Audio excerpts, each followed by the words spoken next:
contando historias. En este recorrido imaginario que vamos haciendo a través del vasto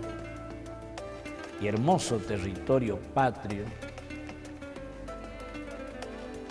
recorriendo y visitando lugares conocidos hoy,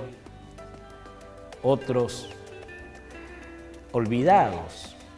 en la actualidad y que otrora fueran caminos, lugares, postas, encuentros, puestos, ciudades, obligatoriamente de paso en el comercio que se movía en otro sentido distinto al que el poderoso y cosmopolita puerto, ciudad de Buenos Aires, le diera a nuestro país a partir del siglo XIX. Con la Revolución de Mayo, el viejo camino hacia Lima, desde Buenos Aires, el comercio del Alto Perú, que traía y llevaba las riquezas por el Tucumán, por Salta, Jujuy, la quebrada de Humahuaca, Tarija, Potosí, hasta el Callao, el puerto desde donde embarcaban y desde donde venían las riquezas desde y hacia la península ibérica y su poderosa ciudad portuaria de Cádiz. Esos caminos, esas latitudes inconmensurables, de noches estrelladas, dominadas por la constelación de la estrella denominada del sur y las Tres Marías, constelaciones que fueron admiración de los europeos que al trasponer el hemisferio de norte a sur descubrieron que el cielo del sur mostraba otro mapa, el mapa dominado por la Cruz del Sur, que fuera después guía, faro para los gauchos, para el gauderío que transitaba estas campiñas. Esa ruta, denominada el Camino Real al Norte o el Camino a Tarija, era a su vez ladeada por el camino o la travesía a Mendoza, el camino o las postas hasta Asunción, que pasaban por Corrientes, como hemos visto, camino que también y principalmente se hacía por la vía fluvial del Paraná. Tuvo su época de esplendor también el río Uruguay, cuando en época de las misiones jesuíticas guaraníes, el comercio, el tránsito se hacía por la ruta fluvial del río Uruguay, el río de los pájaros, el río de los caracoles. Allí Yapeyú, esa hoy pequeña localidad del sureste correntino, era un fuerte centro comercial, artístico, administrativo, político e institucional de las misiones jesuítico-guaraníes, siendo su capital. Estaba rodeada de vastas estancias donde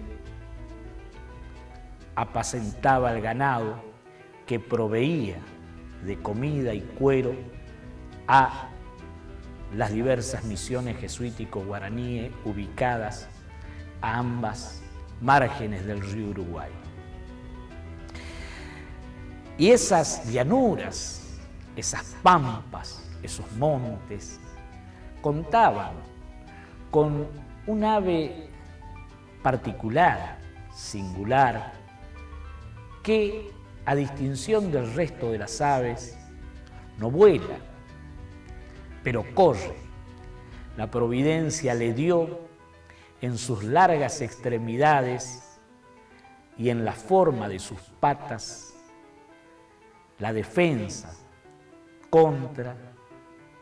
su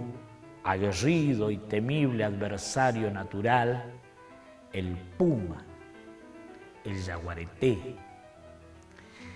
Y así el ñandú, el suri, tal cual se lo denomina en el norte y en parte del oeste y sur de nuestro país, es un ave característica, a tal punto que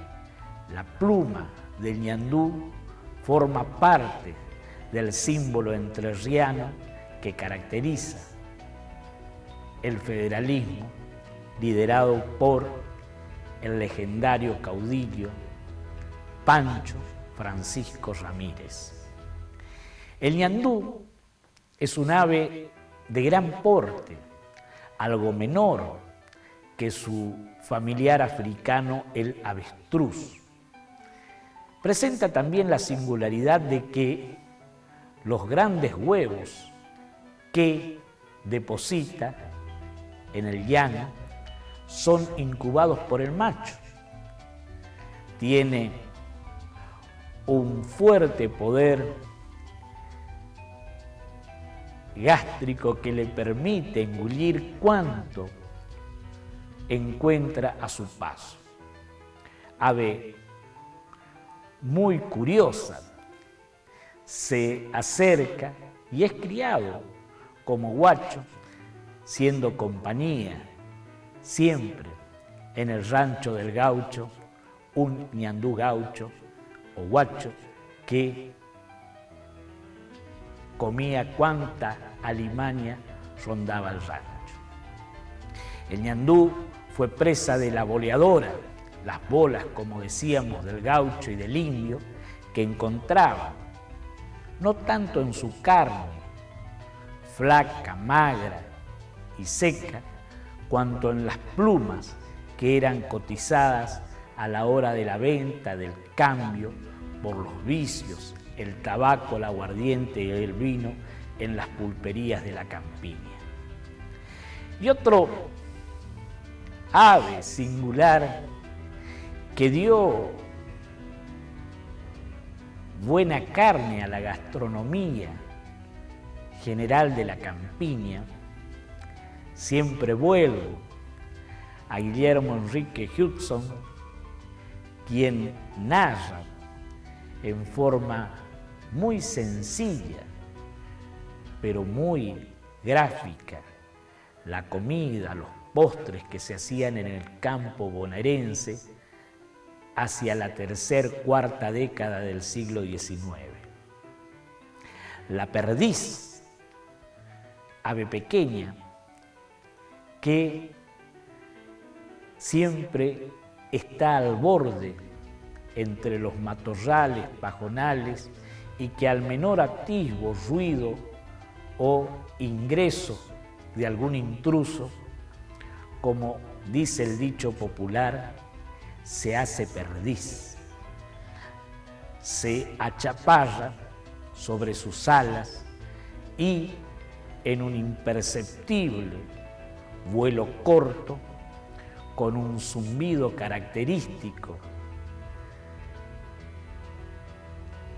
inicia su raudo y corto vuelo, escapando así de su perseguidor. La perdiz era cazada en forma sostenida por los gauchos que con sus niños salían a la caza de esta pequeña ave que hacía las delicias de la comida del gaucho y de las ciudades del siglo XVII, XVIII y XIX en estas latitudes. Era común y muy bien recibido un plato de ricas perdices. Guillermo Enrique Hudson, en su recordada obra Allá lejos y hace tiempo, cuenta y hace una descripción minuciosa de cómo se preparaba en forma artesanal un buen plato de perdiz, una comida principesca servida en la campaña bonaerense hacia el siglo XIX. También de forma maestra describe cómo se preparaban los dulces de ciruelos, los dulces de duraznos, que contenidos en almíbar, duraban todo el año para solaz y postre de la mesa de las estancias bonaerenses de ese entonces. Y acompañaban también a estos platos una forma también común, hasta hoy utilizada, de mantener la carne de los animales silvestres en el llamado escabeche. Y para ello, un roedor de importante tamaño, único en su especie que va quedando en estas latitudes, la llamada vizcacha, ha proveído de carne para la comida de los gauchos y las estancias argentinas. La vizcacha, un roedor que alcanza hasta los 60 centímetros en los machos o los vizcachones que lideran estas grandes o estos grandes grupos de estos roedores que pueblan o poblaban los campos argentinos. La vizcacha, en número de hasta 50 miembros, solían esparcirse a lo largo y a lo ancho de las pocas altitudes de las llanuras. Era común individualizar las vizcacheras por la peladez que le daban al lugar donde ubicaban. A pocos centímetros del suelo se ubicaban las madrigueras, cuevas donde entraban 50, 60 vizcachas y que en túneles que unían distancias de hasta 15 a 50 metros se intercalaban las galerías unas con otras a tal punto de obtener puntos de salida y de huida ante el ataque, ya sea del humo, que era la forma en la que los gauchos y los indios atacaban a las madrigueras, o el ataque común de una boa constrictor del tipo o de la llamada lampalagua o curiyú, que eran el terror de estas vizcacheras. La vizcacha, siempre individualizada en sus altitudes por la lechuza, la llamada lechuza vizcachera, que hacía de vigía en la entrada, donde toda especie de piedras, de tronquitos, pedazos de alambre, ya cuando vino el alambrado, o cuánto rastro de desperdicio pudiera acercarse para evitar la negación ante las lluvias o ante las posibles inundaciones. La vizcacha hacia 1907 fue declarada plaga nacional por el Ministerio de Agricultura y Ganadería y se ordenó su exterminio. Fue perseguida tenazmente por su ataque a las plantaciones, al igual que al gorrión se le declaró la guerra, y fue mermando su población a tal punto de que hasta en los parques nacionales ha desaparecido, lugares que son cuidados y preservados del ataque a la fauna. Sin embargo, es la vizcacha hasta la actualidad un animal representativo de nuestro territorio patrio. Y en esa inmensa planicie de la Pampa, en esas llanuras en los cuales sobresalía el ombú, alguna aguada con sauces, en los montes anegados, en los bañados, en los esteros, en el delta,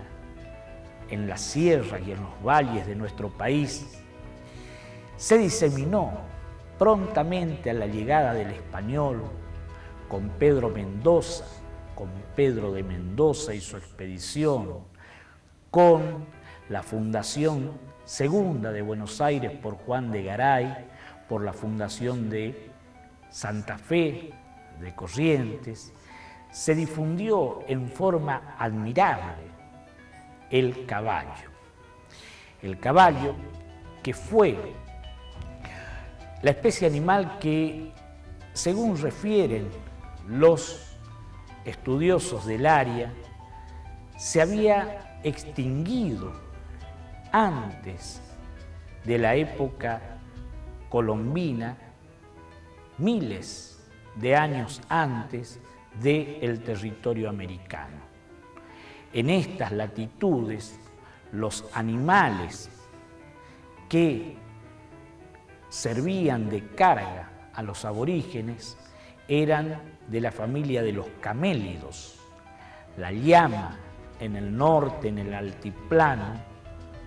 la vicuña, que proveía a su vez de lomo para la carga, pero de poco peso, proveían sí de la lana suficiente y necesaria para enfrentar los climas de la altura montañosa. El guanaco en las planicies y en las mesetas del sur y en los contrafuertes montañosos del oeste andino daban también carne a los aborígenes, no así lomo para el transporte de sus cargas.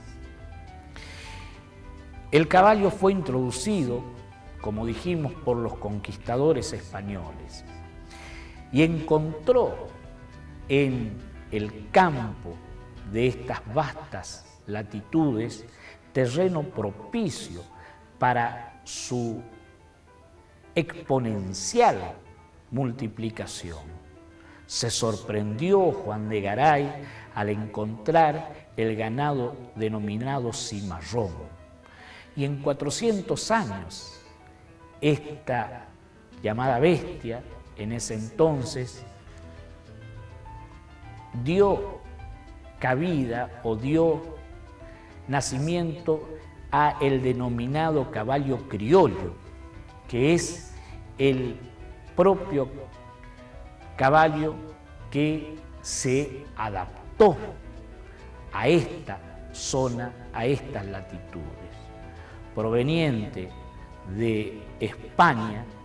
cruza de los animales traídos a la península ibérica por los moros, por los berberiscos. El caballo transportado a estas latitudes se habituó, se hizo más robusto, se hizo de formas menos estéticas, pero se hizo apto y resistente, primero para luchar contra las fieras que lo atacaban en los rebaños denominados cimarrones. El yaguareté principalmente, el puma y las víboras eran los animales que atacaban fieramente a los caballos denominados cimarrones. Entonces, este caballo que galopaba en manadas inconmensurables debió adaptar su cuerpo en esos 400 años a esta resistencia a esta vida hostil que les representaba la pampa, la llanura, los montes americanos. Hay un par de ellos que están preservados en el Museo Enrique Udaondo de Luján, provincia de Buenos Aires, en la sede del antiguo Cabildo de Luján, allí, al costado de esa vasta entrada hacia la Basílica de Luján, donde están Gato y Mancha, nombre dados a dos ejemplares de caballos criollos que, llevados por su criador, recorrieron la larga travesía desde La Pampa hasta Nueva York. Debieron cruzar todos los tipos de climas y subclimas que presentaba la geografía de todo el continente americano. Llegaron a alturas de más de 5.000 metros en los Andes. Debieron cruzar los desiertos de la Puna, cruzar los lagos helados de la alta cordillera,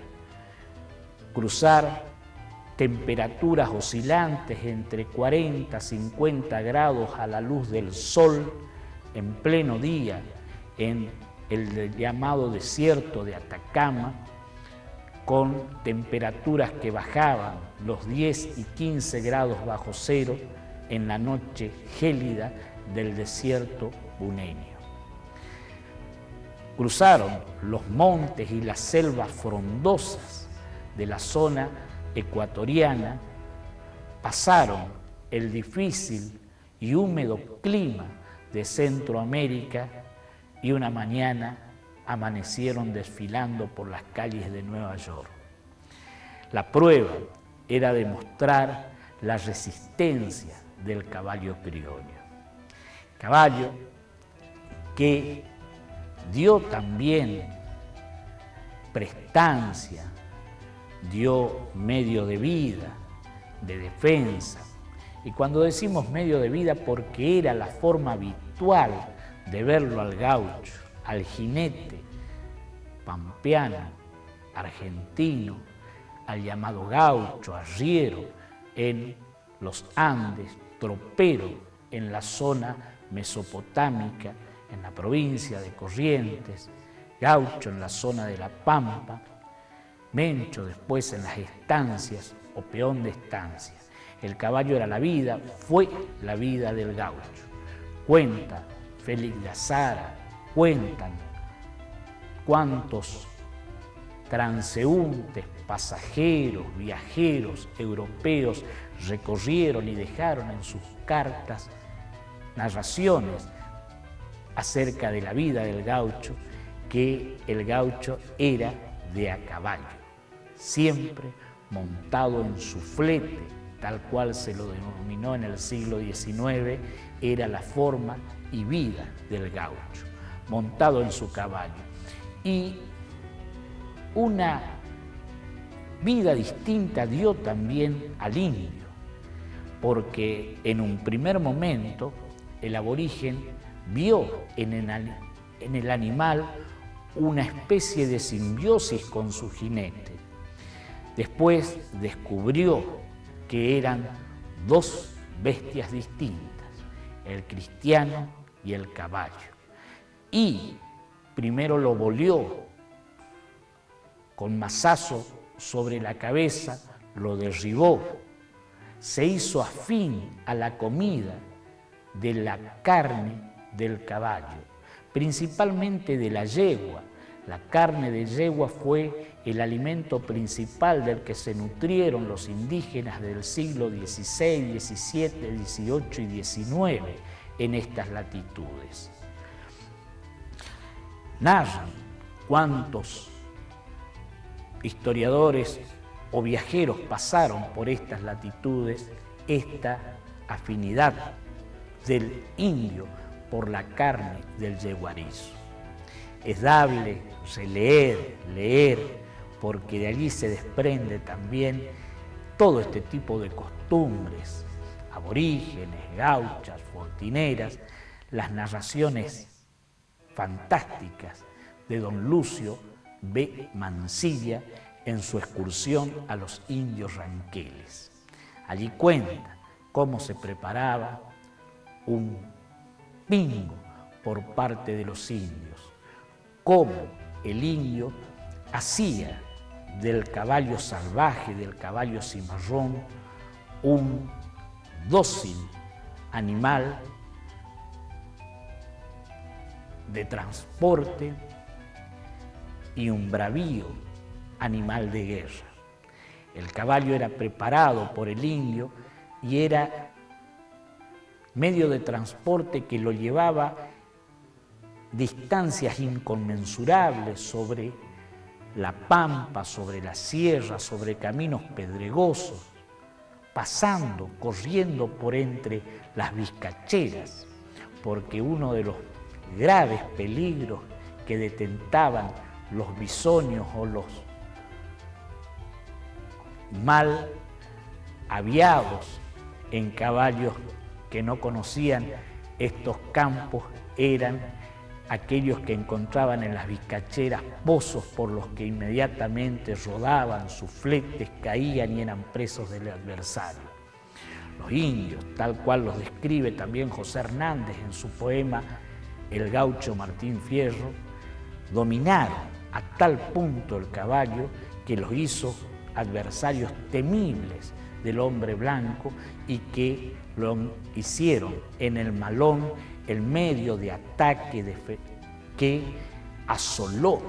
los pueblos cristianos del sur de Buenos Aires, Córdoba y Mendoza y en la línea de los llamados fortines. Seguiremos con estas hoy curiosidades en Contando Historias.